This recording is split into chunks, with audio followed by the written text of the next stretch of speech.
welcome back to Barbie and Bloom. You're watching the second part of my webisode where I'll be answering questions you asked me through Facebook and Twitter.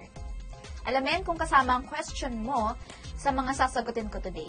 Kaya, let's start! Okay, first, galing kay May Cruz. Ano ang say mo sa sinabi ni Dennis Trillo na sana magkaroon ng chance na magka-show kayo together? Siyempre flattered.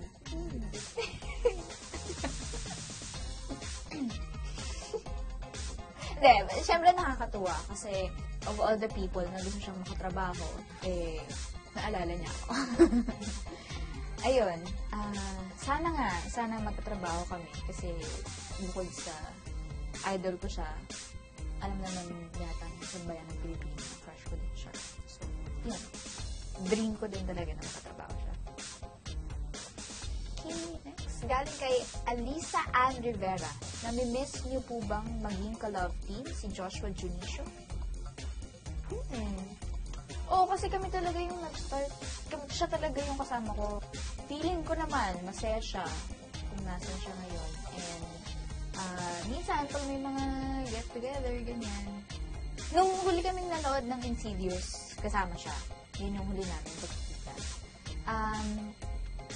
Masaya kasi magaling siya magaling siyang artista. So, sayang kasi hindi na nasundan yung ikaw lang ang mamahalin namin. Galing kay Anne Rial. How is it working with Andre Taras?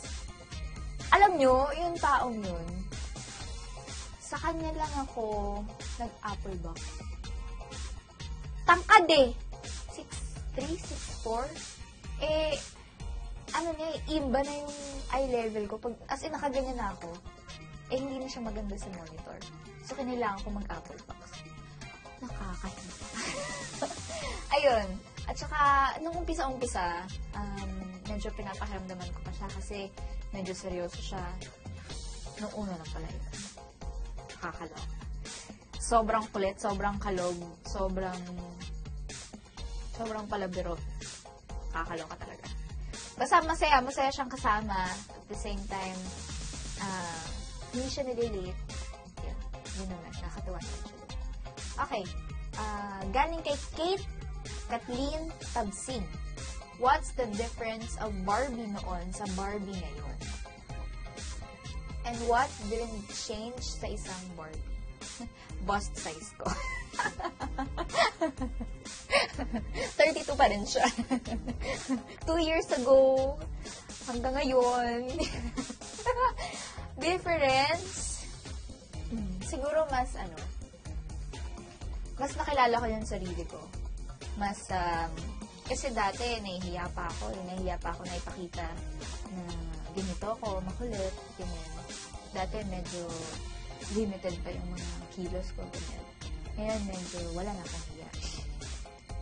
Hindi ko alam kung sa ikagaganda ko yon or kung sa ikabubuti ko yon, pero masaya kasi, lalo na sa mga tao na nakasama ko araw-araw. Masaya na hindi ko na kailangan magpanggap. Ganun. Kasi kilala na nila ako, bilang ako. So, yun. Wala namang masyadong nagbago. Siguro mas nailabas ko lang talaga kung sino ako. Yeah. Galing kay Maria Olga Francisco. Ano ang pakiramdam mo kapag tinatawag kang Queen? Nakakatuwa, syempre. Kasi, napapansin nila na kami talaga yung nag-start, kami ni Joshua, actually. Kami talaga yung nag-start ng twins. Nakakatawa kasi hanggang ngayon, ina-acknowledge pa rin nila yun. Okay. Kay Sevi Estrella, what's the real score between you and Derek Monasterio? I love your tandem. Ay, andyan ang nanay ko. Relax, quiet. Oh my God. Wala. Friends pa rin kami. Wala namang nagbago. Ngayon, sa taping na rin lang kami nakikita. Tsaka sa mga mall shows, ganyan. Mga guestings. Then, okay naman kami. Always well. Jasmine Torres. Yes, Jasmine Torres. May problema ka ba? Gusto mo bang pag-usapan natin ito? Ano ang feeling na maraming GMA male artist ang gustong makatrabaho ng isang Barbie Forteza?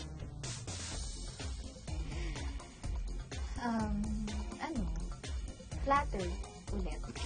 Hindi kasi, nakakatuwa kasi yung mga dati na gusto kong makatrabaho, yung iba nakatrabaho ko na. Tapos, yung isa naman, gusto rin pala makatrabaho. Ganon. Nakakatuwa kasi yung dati na iniisip ko lang, ngayon, nakakarating na sa akin. Ganon. At saka, mas parang na-encourage ako na galingan. Kasi nga, napapansin din nila. Mugi Chan Kotobuki. Sino yung pinaka-namimiss mo sa Teen Months? Yung production na. Sila Miss Mona, sila Miss Mai, yung mga staff, sila Ate Yam, sila... Basta lahat na nandun. Si Direk Gina! Ko. As in, para na kaming pamilya lahat doon. Si Direk Gina, si Miss Mona, nanay naming lahat ng teens. Parang bigla sila nagkaroon ng 12 anak. Ayun. At saka, ayun, katulad na sinabi ko kanina, mahilig naman kaming magkaroon ng mga get-together, reunion, ganyan. Kaya hindi rin namin ganong namimiss yung Skrillex.